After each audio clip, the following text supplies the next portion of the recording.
Hello students, welcome to the course on analog and digital communication systems, and the course code is EC501. This is the course for BTech 5th semester EC students. Myself, Dr. Shurojit Bosak, who is the course coordinator of this course, is an assistant professor of EC department of Guru Nanak Institute of Technology, Kolkata. And this is my official email address. You can contact me with this email address. In the last few classes, we have completed module number 1, that is Introduction on Analog Communication, module 3, that is Pulse Modulation, and module 4, that is Signal Vector Representation. So all 3 modules already we have covered. Today we are starting a new module, that is module number 2, Random Process. So let us start lecture number 1 from the module 2, that is Random Process. And the topic of this module for the today's class is review of probability and random process. And the lesson objective of this topic is to acquire the knowledge of probability and statistical calculations on random signal analysis. And this topic is mapped with CO number 1. So let us start lecture number 1 from the second module with the topic review of probability or introduction on probability and random process.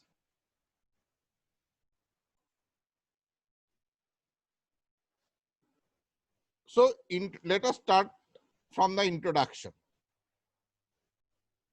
All the signals in communication systems are mainly categorized into 2 types. One is called deterministic signals and other is called random signals. The behavior of deterministic signals as well as processing through linear time invariant systems can be determined with the help of mathematical models. These mathematical models represent the complete behavior of the signal at every instant of time. Hence, for such deterministic signals, there is no uncertainty about the value at any instant of time. This means the deterministic signals are predictable or it is completely known. And there is another class of signals are present whose behavior cannot be predicted.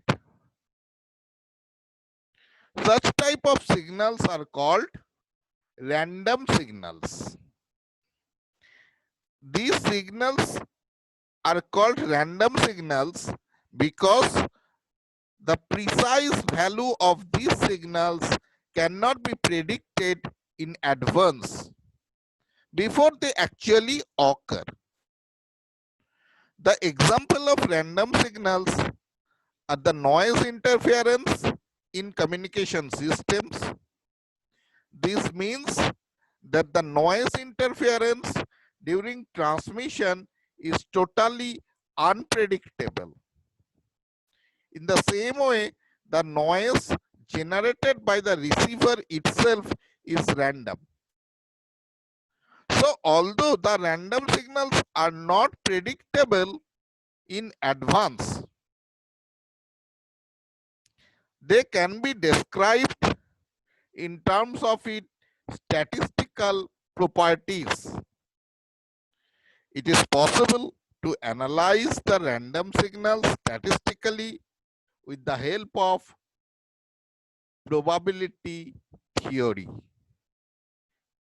Actually, probability theory is very essential mathematical tool in the design of digital communication systems.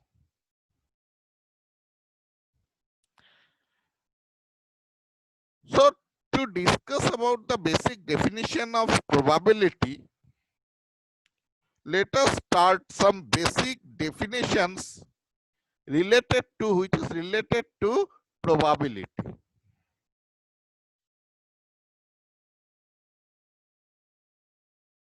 So first is the experiment. An experiment is defined as the process which is conducted to get some results. If the same experiment is performed repeatedly under the same condition, similar results are expected. But there are few experiments which do not produce the same result.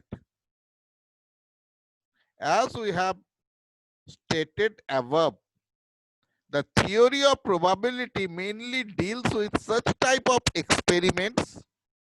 In fact, the theory of probability is applied of such type of experiments to predict the possibility of a particular output.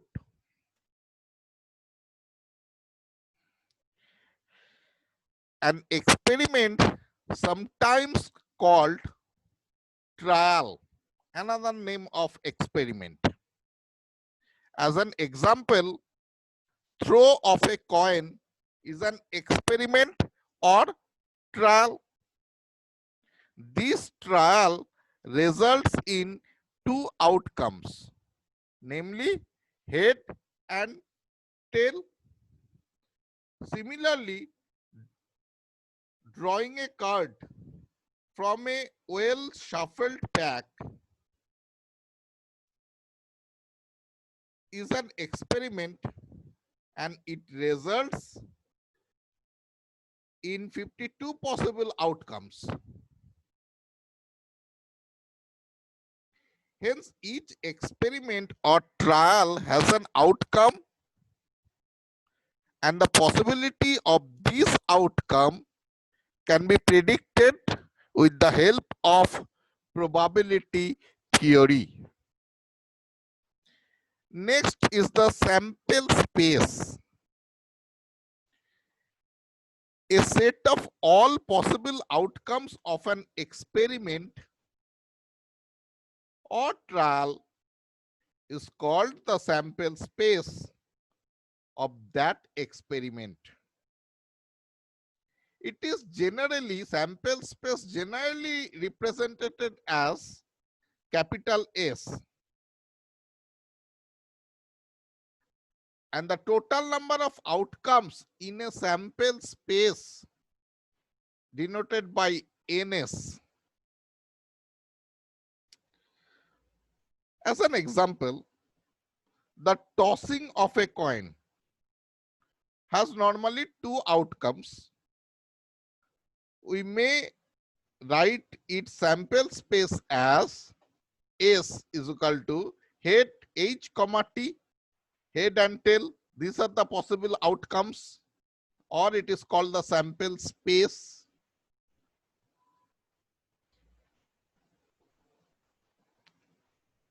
Now we consider another example.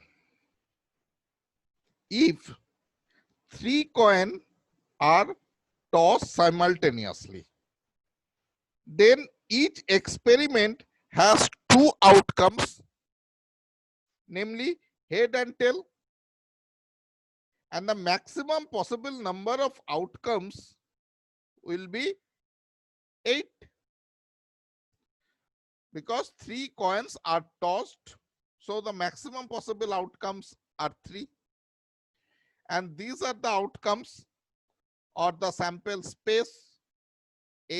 These are the possible outcomes: head, head, head, head, head, tail, head, tail, head, tail, head, head, head, tail, tail, tail, head, tail, tail, tail, head, tail, tail, tail. And the number of outcomes, total number of outcomes in sample space NS, which is 8. So this is the sample space or number of set of all possible outcomes of an experiment. Then event. What is event?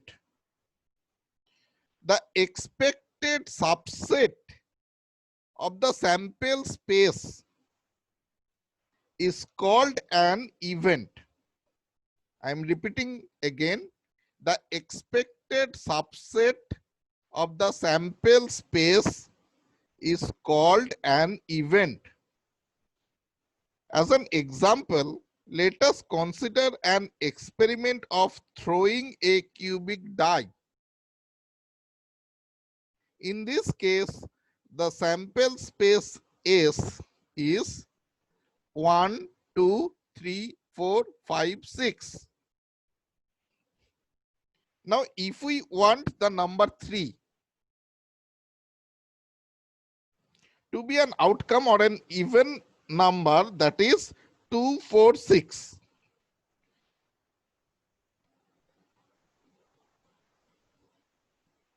Then this subset is called an event.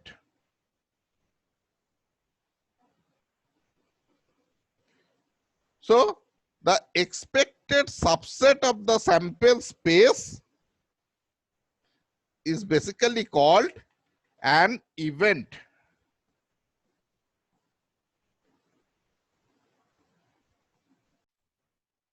Now come to the point probability. Probability is defined as the study of random experiments.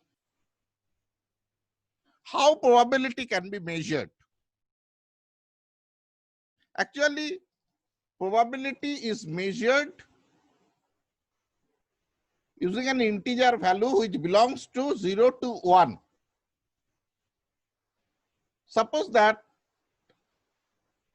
we are sure that the event is occur, or probability of occurrence is 100%. Then the probability of the event is 1. And if you sure that the event will not occur, then the probability of a particular event or probability of occurrence of a particular event is 0. And if you not sure that whether the event is occurred or not, then the probability of occurrence of that event is belongs to between 0 to 1. So we can define the probability of an event A is denoted by probability of A is number of possible favorable outcomes divided by the total number of outcomes. It is a very important expression, that is the probability of an event A equal to number of possible favorable outcomes divided by total number of outcomes. Okay, let us take an example. What is the probability of getting an even number, mind it, even number, in tossing of a die? So in tossing of a die, an even number, that means 2, 4, and 6. Even number can occur in 3 ways. 2, 4, and 6. Either it can 2 or 4 or 6. Out of 6 equally likely ways. So total number of outcomes in this case is 6.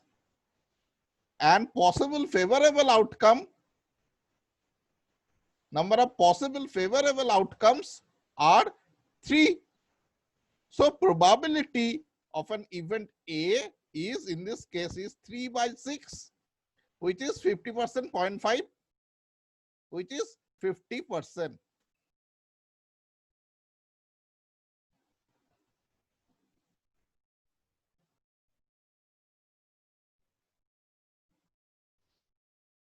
Now, properties of the probability.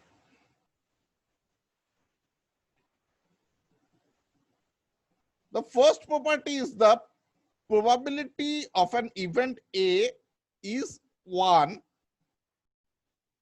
That is called a, that is probability of a certain event is unity. What is called certain event? If an event contain all the outcomes, then it is called the certain event, and the probability of that certain event is unity.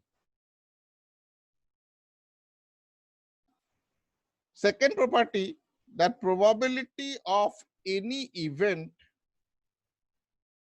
is always belongs to 0 to 1.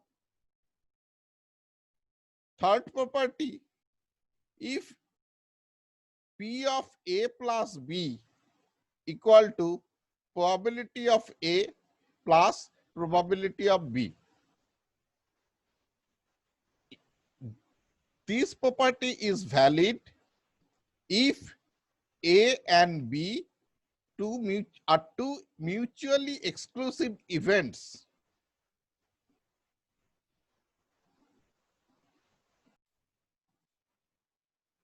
If probability of any event A is PA, then the probability of not occurring the event, that is the complement of event A, is A bar.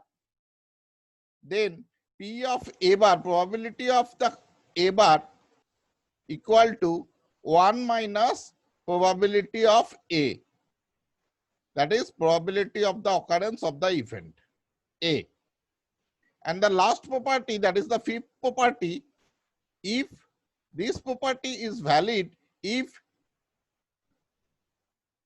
A and B are not mutually exclusive events, then probability of A plus B equal to probability of A plus probability of B minus probability of AB, where probability of AB is the joint probability of two event A and B. So if property 3 and property 5 should be careful about these two property. When A and B are two mutually exclusive events, then probability of A plus B equal to probability of A plus probability of B.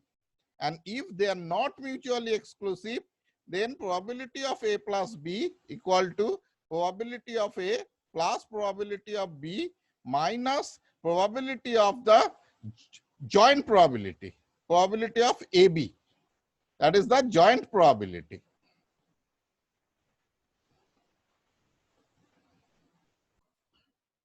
Next is the conditional probability.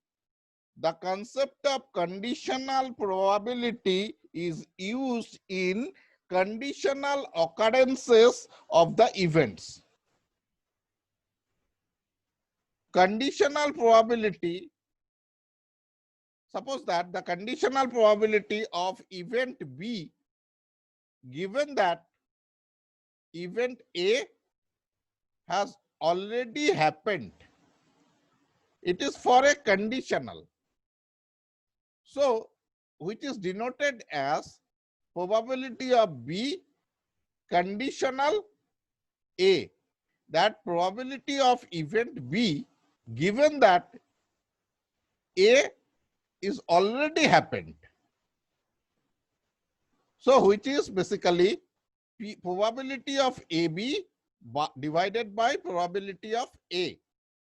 That is probability of AB, that means the joint probability of event A and B, and divided by probability of event A. And similarly, just reverse, the conditional probability of event A, given that event B has already happened, this is equal to probability of A conditional B, which is probability of AB in the numerator part, that is the joint probability of event A and B, and in the denominator part, probability of occurrence of event B, that is PB. Now, it may be noted that the joint probability has commutative property. Commutative property means probability of AB is same as probability of BA. Now, probability of statistically independent events. Statistically independent means they are not dependent each other. Suppose that if A and B are two events in an experiment, and possibility of occurrence of event B does not depend upon occurrence of event A, then these two events A and B are known as statistically independent events. The probability of event B, given that event A has already happened, is expressed as probability of B conditional A, that is probability of AB divided by probability of A. Since the occurrence of event B does not depend on the occurrence of event A, then the probability of event B will be same as conditional probability P B conditional A. That means probability of B conditional A is same as probability of B, because it is not dependent on the occurrence of event A. So joint probability, that is the probability of AB, is probability of A product of the individual probability. Probability of A into probability of B.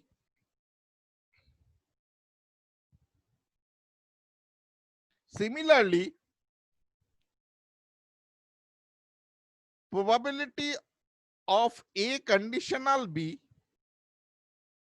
that means probability of the occurrence of event A,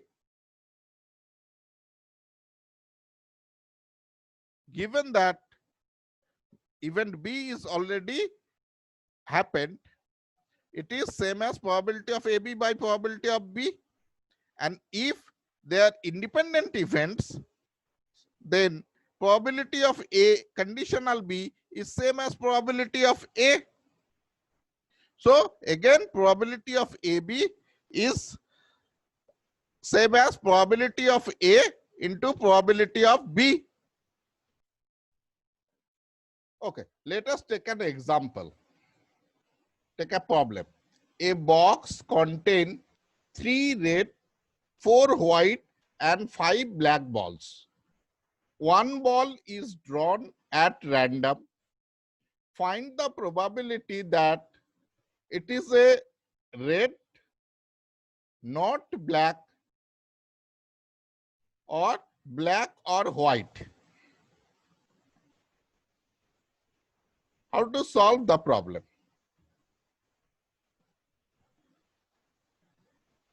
Let R, W, and B be the events of drawing a red, white, and a black ball respectively. Then probability of choosing a red ball, that is denoted by probability of R, that is ways of choosing a red ball divided by total number of ways of choosing a ball. So probability PR is equal to total number of ball is 5 plus 4 plus 3, 12, and probability of red ball is 3. So 3 by 12, that is 1 by 4. Next is the not black. Probability of not black.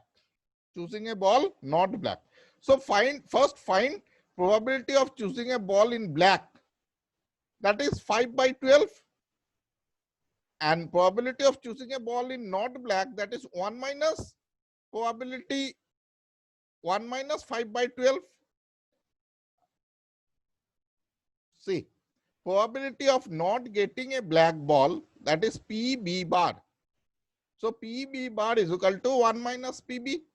PB is the probability of getting a black ball. So which is 5 by 12. So PB bar is 1 minus 5 by 12, that is 7 by 12.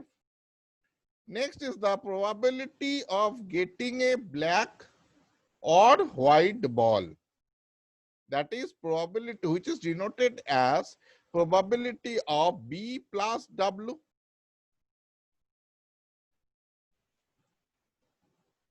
Now, probability of B plus W is equal to, from the second property actually of probability theory, that is the probability of B plus W equal to probability of B plus probability of W.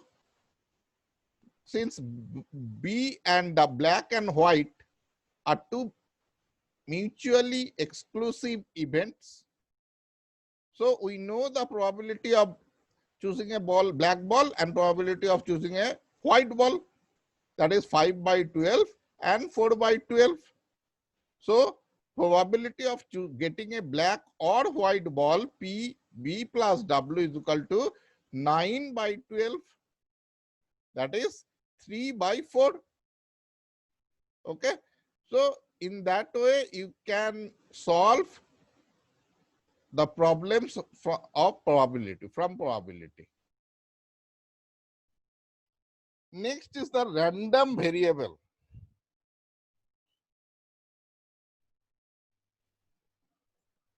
The term random variables is used to signify a rule by which a real number is assigned to each possible outcome of an experiment. A random variable, basically it is a function that associates a unique numerical value with every outcome of an experiment. The value of the random variable will vary from trial to trial as the experiment is repeated. There are two types of random variables are present. One is called discrete random variables and other is called continuous random variable. So first we start from discrete random variable. A discrete random variable have a countable number of distinct values. It is countable. We take the example of an experiment of tossing a coin. The sample space for this experiment is head and tail.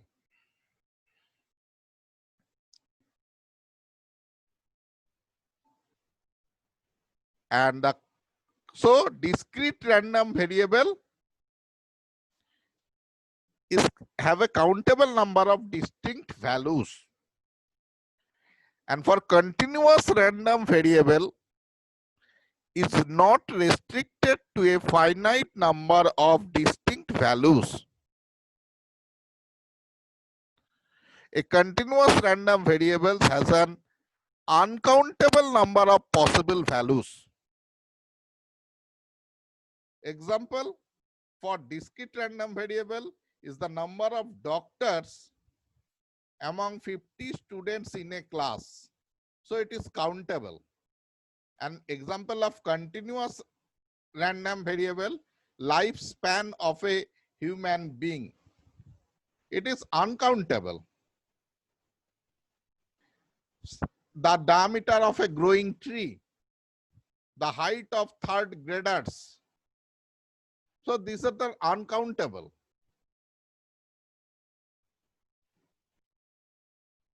Next is the another important part of probability theory is the cumulative distribution function.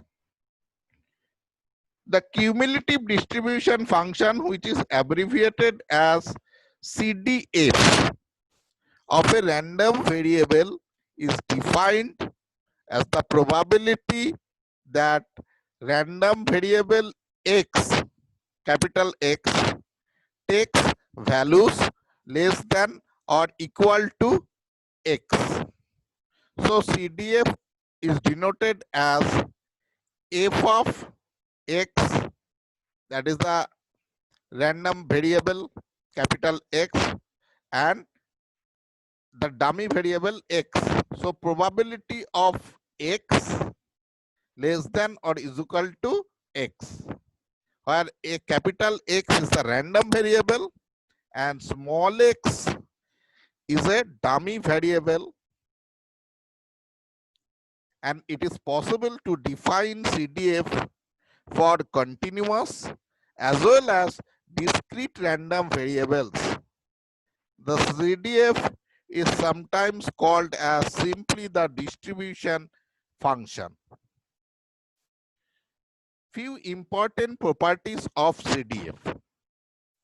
The first property is the CDF is always bounded between 0 and 1. So that means fxx is always belongs to 0 to 1. Second property states that fx infinity equal to 1. The third property states that fx minus infinity belongs to minus infinity, that is this limit is minus infinity equal to 0. And the fourth property is a very important property, that fx CDF is a monotonic non-decreasing function. That means fx x1 less than or is equal to CDF of x1 always less than equal to CDF of x2 if x1 less than x2.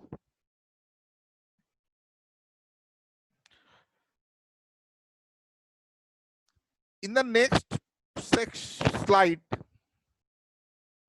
I prove this property, as this is very important property. In the next slide, the proof is shown for property number 4. To prove the property number 4, let us consider the figure where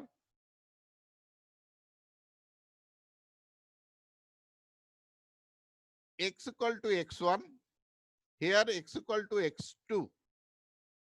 So x in this region, x belongs to x1 to x2. And this part is x greater than x2, and this part is x less than or is equal to x1.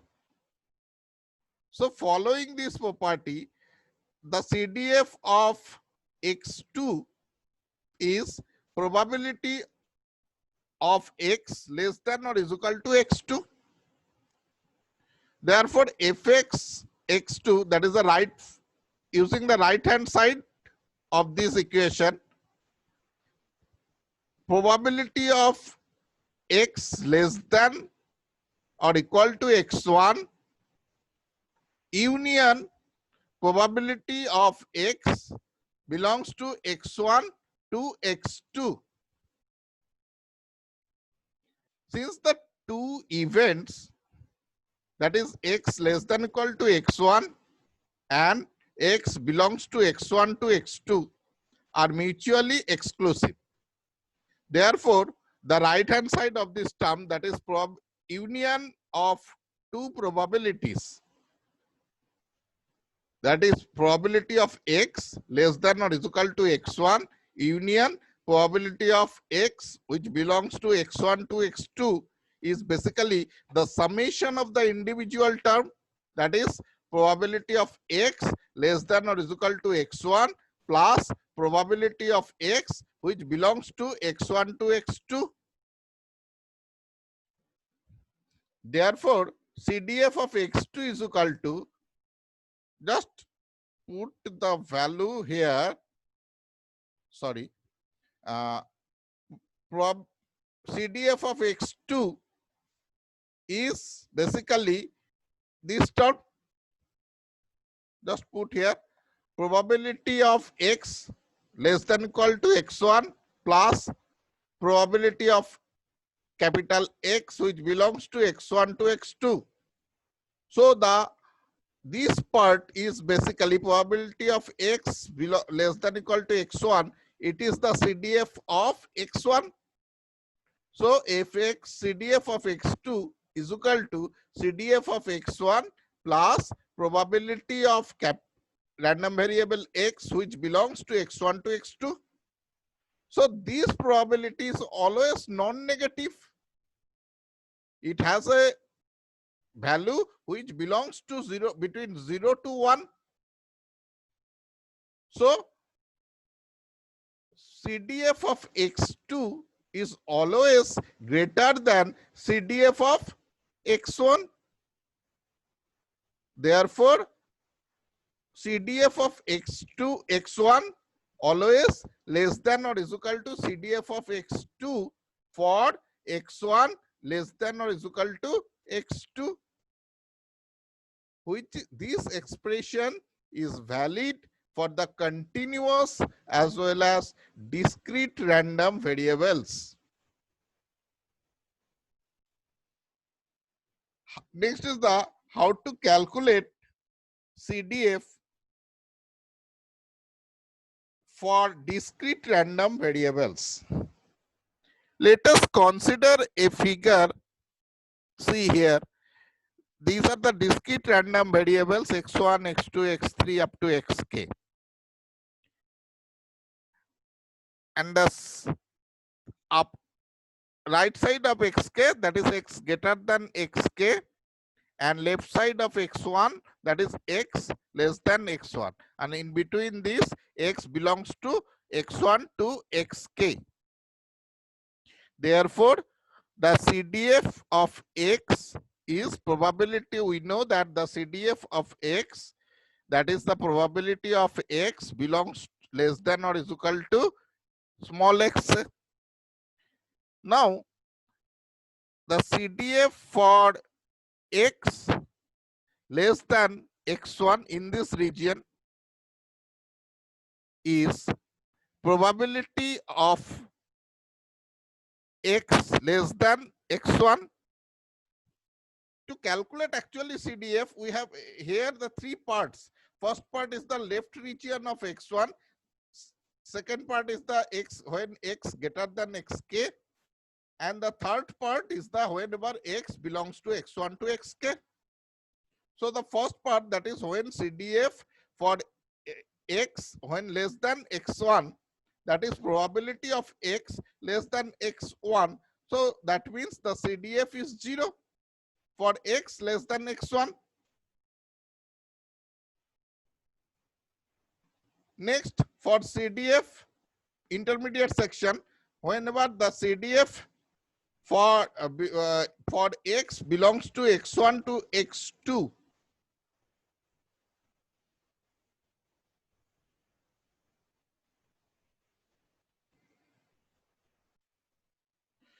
so whenever x belongs to x1 to xk, that means x1, x2, xk, all are mutually exclusive events, and these are the discrete random variables, obviously. Then the probability of x which belongs to x1 to xk is the sum of the individual term. So the probability of x equal to x1 plus probability of x equal to x2 plus dot dot dot probability of x equal to xk. Therefore, probability of x belongs to x1 to xk is basically the summation over the all terms, when we can say that it is already assumed that all the discrete variables or discrete random variables are equiprobable.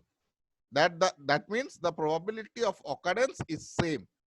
So in that case, it is the summation over I equal to 1 to k probability of x equal to xi. Therefore, we can say the CDF for a discrete random variables is basically the summation over I equal to 1 to k probability of x equal to xi. That means the summation of the individual probability of occurrence of individual random variables, discrete variables. And next is the when CDF for x greater than xk. If x greater than xk, then x less than equal to xk will include all possible values from x1 to k. So that means this part is 1 whenever x greater than xk.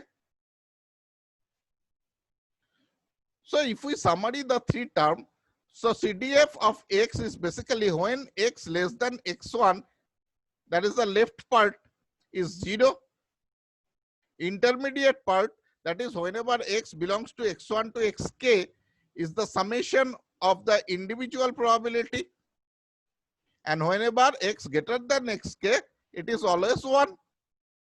So this is the CDF of discrete random variables. In the next class, I will show you some problems regarding CDF for discrete random variables. So let us stop here. Thank you. Thank you so much.